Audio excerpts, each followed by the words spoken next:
तो चलिए आज भारत के इतिहास के उस भूचाल की कहानी में उतरते हैं जिसने दुनिया के सबसे बड़े साम्राज्य ब्रिटिश राज की नींव तक हिलाकर रखती थी। ये कहानी है 1857 के महान भारतीय विद्रोह की। सोचिए आखिर ऐसा क्या होता है कि एक पूरा का पूरा साम्राज्य कांप उठता है।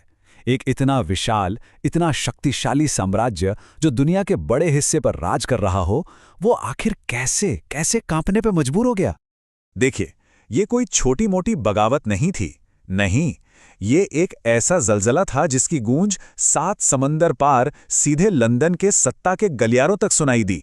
एक ऐसा विद्रोह जिसने भारत में ब्रिटिश शासन की कहानी को हमेशा हमेशा के लिए बदल कर रख दिया।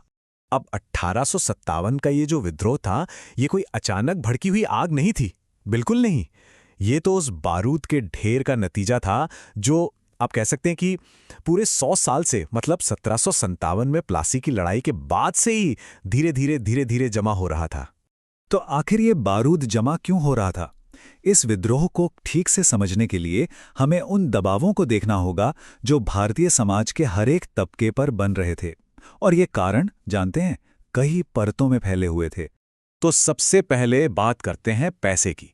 ईस्ट इंडिया कंपनी की नीतियों ने भारत की आर्थिक कमर ही तोड़कर रख दी थी। किसानों पर लगान का इतना भारी बोझ डाल दिया गया कि वो कंगाल हो गए। कारीगरों के हाथ से उनका हुनर छीन लिया गया और ब्रिटेन की फैक्ट्रियों में बने सस्ते माल ने तो भारतीय उद्योगों को जैसे बर्बाद ही कर दिया। जरा इस बात की विडंबना तो देखिए। जैसा कि कार्ल मार्क्स ने 1853 में ही लिख दिया था कि कपास का घर भारत, जो सदियों से दुनिया को बेहतरीन सूती कपड़े पहनाता आया था, अब वो खुद ब्रिटेन की मिलों से बने कपड़ों का खरीदार बन गया था। सोचिए, व्यापार का पहिया पूरी तरह से 180 डिग्री उल्टा घूम चुका था। और हां, ये मत सोचिएगा कि यह सिर्फ गरीबों की कहानी थी, बिल्कुल नहीं। जरा इस आंकड़े पर गौर कीजिए। 21,000, अकेले अवध में 21,000 ताल्लुकदारों, यानी उस वक्त के बड़े और सम्मानित जमींदारों की जमीनें छीन ली गईं। वो लोग रातों रात सत्ता और सम्मान से सीधे सड़क पर आ गए थे। एक तरफ तो ये आर्थिक बर्बादी थी और ऊपर से राजनीतिक और सामाजिक अपमान का जहर भी खुल रहा था। कंपनी की लालची नीतियां एक के बाद एक राज्यों को निगल रही थीं और दूसरी तरफ सती प्रथा पर रोक या विधवा विवाह के समर्थन जैसे जो सुधार थे, उन्हें कई भारतीयों ने अपनी परंपराओं और अपने धर्म पर सीधा हमला माना।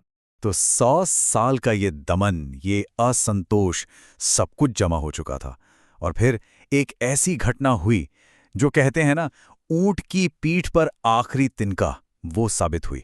एक छोटी सी चिंगारी जिसने पूरे बारूद के ढेर में आग लगा दी। और जानते हैं वो चिंगारी क्या थी? एक राइफल, नई एनफील्ड राइफल। अब कोई सोचेगा, एक राइफल से क्या हो सकता है? भाई, इसे लोड करने का तरीका ही सारी समस्या की जड़ था। सिपाहियों को कारतूस को बंदूक में डालने से पहले उसके चिकने सिरे को दांतों से काटना पड़ता था। और सारी की सारी समस्या इसी चिकनाई में थी। एक अफवाह आग की तरह फैली कि इस कारतूस पर लगी चर्बी गाय और सूअर की है। अब देखिए, गाय हिंदुओं के लिए पवित्र है और सूअर मुसलमानों के लिए हराम।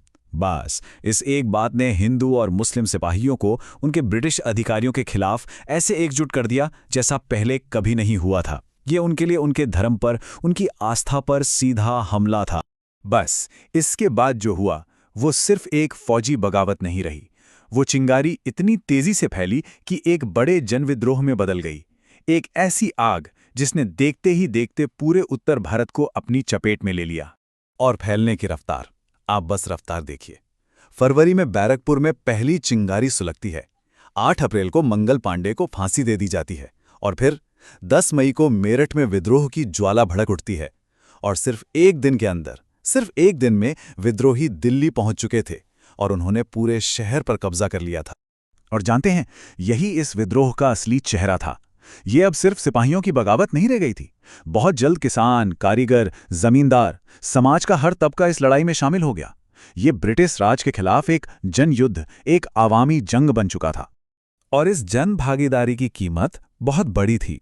एक अनुमान के मुताबिक सिर्फ एक इलाके में, सिर्फ अवध में अंग्रेजों से लड़ते हुए 1 लाख से ज्यादा आम नागरिक मारे गए थे। 1 लाख! ये आंकड़ा इस विद्रोह की भयावहता और इसके फैलाव को बताने के लिए काफी है। देखिए, हर बड़े आंदोलन के कुछ चेहरे होते हैं, कुछ लीडर्स होते हैं। इस विद्रोह का नेतृत्व भी उत्तर और मध्य भारत के अलग अलग सेंटर्स में कई असाधारण लोगों ने किया, जो बाद में प्रतिरोध का प्रतीक बन गए। जैसे कानपुर में, वहां विद्रोह की कमान संभाली नाना साहब ने, जो अंतिम पेशवा के गोद लिए हुए बेटे थे। अपने छीने हुए हक के लिए वो लड़े, अंग्रेजों को कानपुर से खदेड़ दिया और खुद को पेशवा घोषित कर दिया।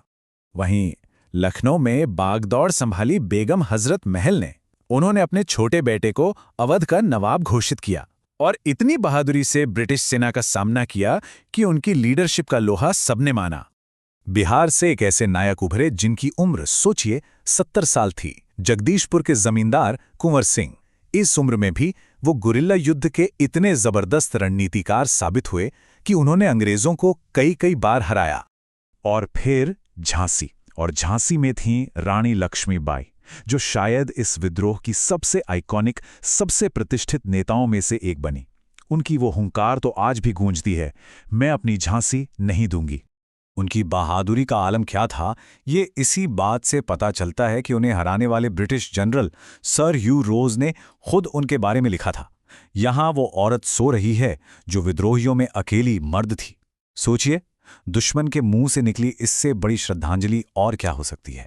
लेकिन इतनी वीरता और इतने बलिदान के बावजूद इस विद्रोह को आखिरकार बहुत ही क्रूरता से कुचल दिया गया। तो चलिए अब देखते हैं कि इसका अंत कैसे हुआ और इसके दूरगामी परिणाम क्या निकले। अंग्रेजों ने इसका बदला बहुत ही बेरहमी से लिया। दिल्ली पर फिर से कब्जा किया गया। आखिरी मुगल सम्राट बहादुर शाह जफर को बंदी बनाकर रंगून भेज दिया गया और उनके बेटों को सरेआम गोली मार दी गई। और इसी के साथ भारत में सदियों से चले आ रहे मुगल साम्राज्य का सूरज हमेशा के लिए डूब गया। तो आखिर में एक सवाल रह जाता है, इस विद्रोह ने भारत से ईस्ट इंडिया कंपनी के राज को तो खत्म कर दिया और सत्ता सीधे ब्रिटिश क्राउन के हाथों में चली गई, लेकिन क्या इससे साम्राज्य वाकई खत्म हुआ या उसने बस एक नया चेहरा, एक नया मुखौटा पहन लिया था? ये एक ऐसा सवाल है जो आज भी हमें सोचने पर मजबूर करता है।